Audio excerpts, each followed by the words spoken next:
Bien, queremos aprovechar en saludar a los que nos siguen a través de las redes sociales, en las diferentes plataformas que desde TV Perú nos permitimos compartir también la información en vivo, ¿no? Y podemos comentar, incluso recibir hasta sus puntos de vista y opiniones de lo que se trata en cada uno de nuestros programas. Gracias por su preferencia.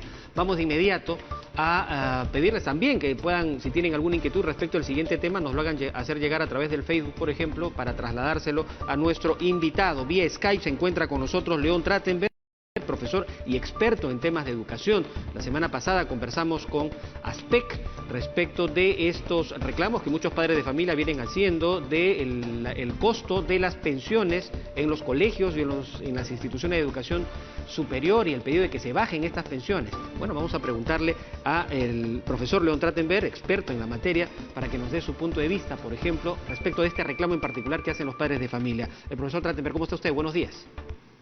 ¿Qué tal? Muy buenos días, ¿cómo está? Bueno, quisiéramos recoger desde su punto de vista qué es lo que está pasando con el sistema educativo en nuestro país. Es decir, estamos obligados ahora a hacer un sistema de educación digital en realidad porque las condiciones en lo absoluto permiten que volvamos a las aulas. ¿Cómo tenemos que mirarlo desde nuestras casas, los padres de familia, si tenemos a nuestros hijos, ya sea en la educación básica regular o en la educación superior? Bueno, lo primero que habría que preguntarse es si hay alguna alternativa. Es decir, una cosa es decir, mire, usted tiene dos opciones, educación presencial o educación virtual, y escoge. Inclusive le pueden decir, una cuesta más que la otra, en fin, y entonces usted escoge. Pero en este año no hay tal posibilidad de escoger. En este año la única que hay es la educación virtual. Y entonces cuando uno escoge un colegio público o uno escoge un colegio privado, uno está escogiendo una propuesta educativa, sea la que da el Estado o la que da el centro educativo privado, y que en el caso de los privados supone que todo su equipo docente, administrativo, toda su gestión ha tenido que migrar de un servicio originalmente pensado para hacerse de manera presencial a otro que va a ser hecho de manera virtual. Pero es el mismo equipo, la misma gente, la misma administración, el mismo centro educativo el que tiene que hacer esta migración.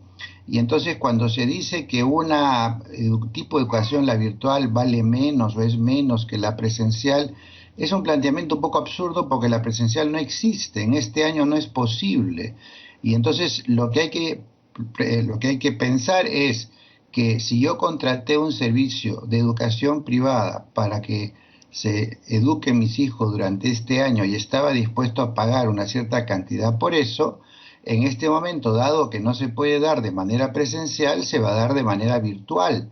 Pero no hay ninguna fórmula, ningún algoritmo que diga una educación virtual vale 30, 40, 80, 90% menos que la presencial. Esa es simplemente una expresión de un deseo.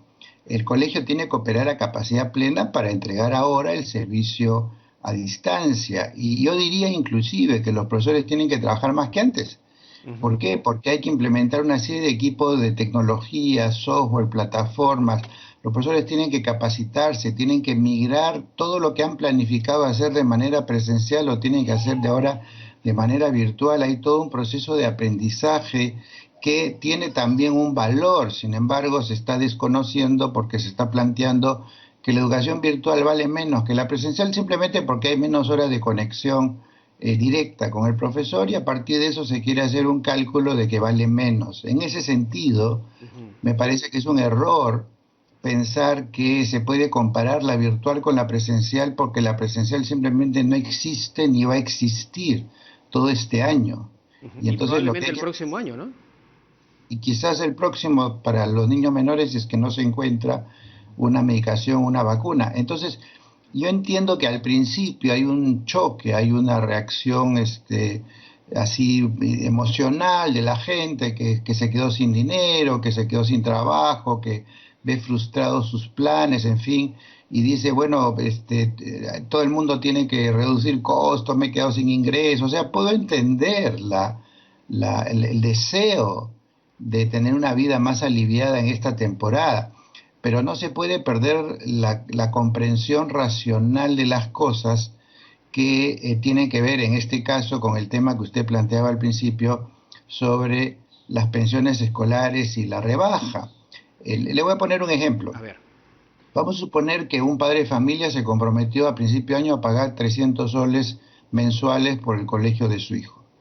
Ese padre de familia hoy en día sigue trabajando, sigue cobrando, sigue teniendo el sueldo que siempre ha tenido y estaría en condiciones de pagar 300 soles. A su lado hay un padre de familia que se quedó sin ingresos. Trabajaba en la calle, no puede salir a la calle, no es un empleado formal, no tiene ingresos y está en cero. Yo pregunto, si descuento 100 soles a los dos, el padre que no ha visto afectados sus ingresos, le estoy haciendo una rebaja que está más allá de sus necesidades porque él está con los ingresos habituales. El padre que se quedó sin ingresos no va a poder pagar tampoco 200 soles porque se quedó en cero. Entonces, si yo hago un descuento único para todos por igual, de 20, 30, 40% del porcentaje que quieran, lo que hago es pedirle al que podría pagar aquello que se comprometió que pague menos, y aquel que no puede pagar no va a pagar nada, porque tampoco el descuento de 20%, 30% le resuelve el problema de que se quedó sin ingresos. ¿Cuál es el resultado de todo eso? Que el descuento en realidad no va a ser de 100 soles. La merma en la caja del colegio va a ser 150 o 200 soles. ¿Cómo se sostiene un colegio por 2 meses, 1 mes, 2 meses, 3 meses, cuando recibe la mitad o un tercio de los ingresos que le permiten operar? Ahora, Entonces, cuando, yo quisiera... sí, cuando uno hace el análisis, sí, perdón, solamente para terminar, yo lo que decía es que me parece una mejor solución que los padres que contrataron el servicio y que tienen actualmente los ingresos habituales paguen lo que se pactaron pagar, y los que tienen dificultades y las pueden demostrar reciban el descuento que corresponde a esa dificultad. Pero hacer una cosa única para todos va a beneficiar a unos y a no terminar de resolver el problema a los otros. Y al final quiebran el colegio. Ahora, yo quisiera pedirle su punto de vista respecto de estas ideas que están diciéndose mucho, ¿no? El hecho de que ahora todo sea virtual, de que ahora sea todo por internet y menos horas, significa que nuestros hijos ya no van a aprender lo que deberían haber aprendido durante este año. ¿Qué opina usted al respecto? Lo primero que quiero decirles es que el Perú está llegando tarde a la educación virtual. La educación virtual es la educación del siglo XXI. La educación virtual es una educación que hoy en día se ofrece en todas las instituciones universitarias, técnicas del mundo, y no pocas secundarias también, como complemento a la presencial. La educación virtual va a ser la educación que va a acompañar a los alumnos de hoy por el resto de sus vidas, de manera de que si han tenido que ingresar a ella a la fuerza, inesperadamente, de improviso, más que verlo como una pérdida, deberían verlo como una ganancia, porque están adquiriendo herramientas y modalidades de trabajo que son las que van a tener que usar toda su vida para estudiar, para trabajar, para interactuar socialmente y demás. De manera de que más que una pérdida, yo diría que es una ganancia, pero es un formato distinto. Obviamente estar presente en un salón de clase, en una relación humana, personal de un profesor con 30 alumnos, no es lo mismo que tener al profesor al otro lado de la pantalla, al niño solo en su casa y desconectado físicamente del profesor y de los compañeros. Es un formato distinto, es una modalidad distinta.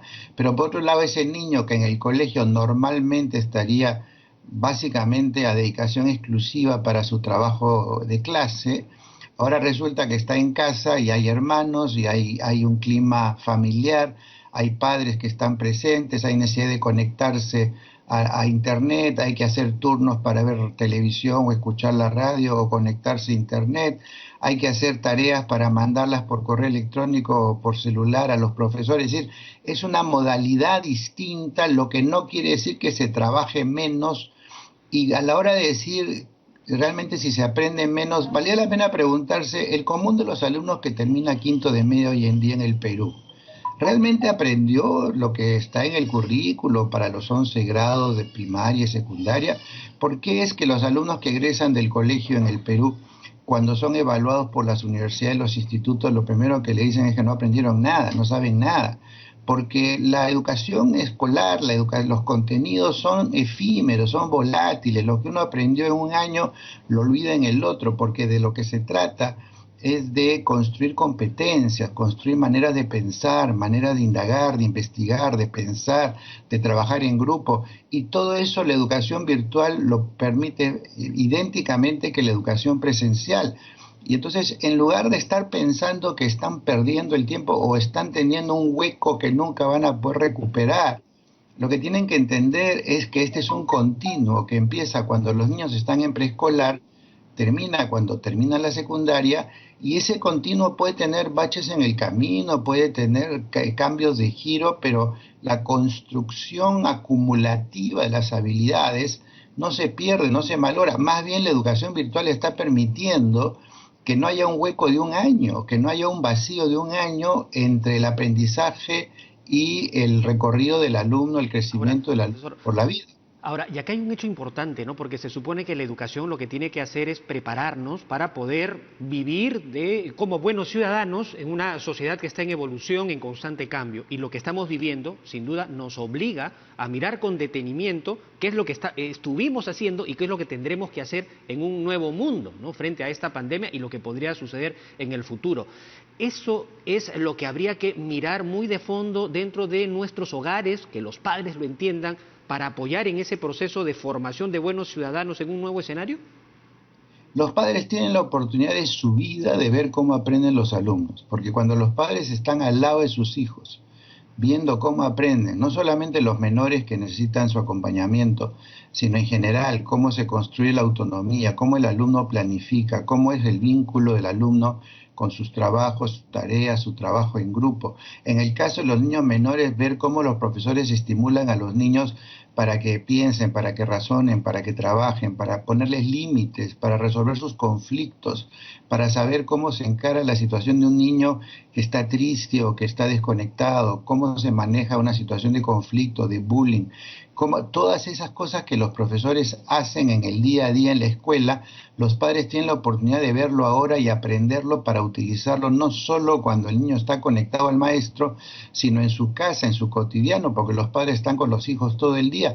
Y entonces tienen una oportunidad de oro de aprender, más que pensar que debería valer menos la educación virtual, porque como el padre tiene o la madre tiene que estar cerca del niño y entonces eso le consume tiempo y entonces eso tiene que ir a costa del menor valor de la educación presencial o las pensiones. Los padres deberían agradecer que la oposición responsable, si les preocupa la educación de sus hijos, por supuesto, deberían agradecer que tienen una escuela en casa, que están recibiendo una especie de escuela de padres en casa, que les está dando herramientas. Miren, los profesores están conectados con los alumnos 1, 2, 3 horas al día, pero los padres están 24 horas al día, 7 días por semana, 365 días al año con sus hijos. Tienen que saber cómo ayudarlos para que aprendan a jugar, a motivarse, a interesarse por la vida, a tener límites. No pocos padres se quejan que no saben cómo poner límites a sus hijos, disciplinarlos de manera amable, cordial.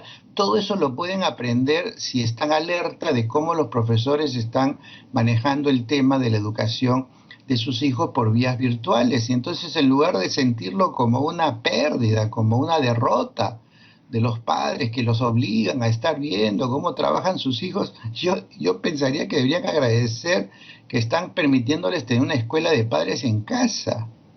Bien, profesor, bueno, le agradecemos por compartir sus puntos de vista, lo hemos escuchado atentamente y bueno, gracias por estar aquí con nosotros y en cualquier momento volveremos a establecer comunicación con usted para seguir recogiendo sus interesantes puntos de vista. Bueno, hasta luego. Hasta luego. Profesor León Trachtenberg ha estado compartiendo con nosotros y esta entrevista que ustedes acaban de escucharla también va a quedar publicada en nuestras plataformas digitales, de tal manera que en cualquier momento los padres de familia pueden escuchar con detenimiento estas recomendaciones que León Trachtenberg, experto en educación, ha compartido con nosotros. Vamos con más. Les contamos, ahí están las redes sociales a través de las cuales ustedes pueden con facilidad seguir la programación en este momento en vivo y luego acceder a la información también desarrollada durante nuestra programación, no solo este programa, sino a lo largo de todos los programas que transmitimos aquí en TV Perú. Bien, vamos a decirles ahora que en tiempos de coronavirus el turismo se está